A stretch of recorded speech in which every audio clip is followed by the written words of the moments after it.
بسم اللہ الرحمن الرحیم۔ السلام علیکم ویورز، آج ہم آپ کے لیے بہت ہی زبردست وظیفہ سورہ دوحہ کا لے کے آئے ہیں۔ اب غربت اور مفلسی ہمیشہ کے لیے ختم۔ ہر طرح کی مالی و معاشی پریشانی کے لیے بہت ہی مجرب اور پرتاثیر وظیفہ ہے۔ آپ صرف ایک بار آزما لیں، انشاءاللہ تعالیٰ دعائیں دیں گے۔ کرنا یہ ہے کہ بعد نماز عشاء اول و آخر میں 3 بار درود ابراہیمی پڑھ کر سورہ دوحہ کو اس طرح پڑھنا ہے۔ بسم اللہ الرحمن الرحیم۔ والضحیٰ واللیل اذا سجی ما ودعک ربک وما قلی وللآخرۃ خیر لک من الأولی ولسوف یعطیک ربک فترضی۔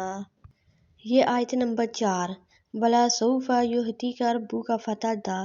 اس آیت کو آپ نے 313 بار پڑھنا ہے انشاءاللہ، اور بعد میں درود ابراہیمی پڑھ کر اللہ تعالیٰ کے حضور اپنی مشکلات اور مالی پریشانی کے لیے جو بھی ہے اس کے لیے دعا کریں۔ انشاءاللہ تعالیٰ آپ دیکھیں گے کہ چند ہی دنوں کے وظیفے سے آپ کی پریشانی مکمل طور پر حل ہو جائے گی۔ اس کے بعد باقی جو سورہ ہے اس کو بھی ایک دفعہ ضرور پڑھ لیں۔ اگر آپ کو میری یہ ویڈیو پسند آئے تو پلیز اسے لائک اور شیئر کر دیں دوستوں سے، اور میرے چینل کو سبسکرائب کر دیں۔ اچھی بات دوسروں تک پہنچانا صدقہ جاریہ ہے۔ اس کے علاوہ میری ID کا وزٹ کریں، اور انشاءاللہ تعالیٰ آپ کو باقی مسائل کے حل کے بارے میں بھی ویڈیوز ملیں گی۔ والسلام۔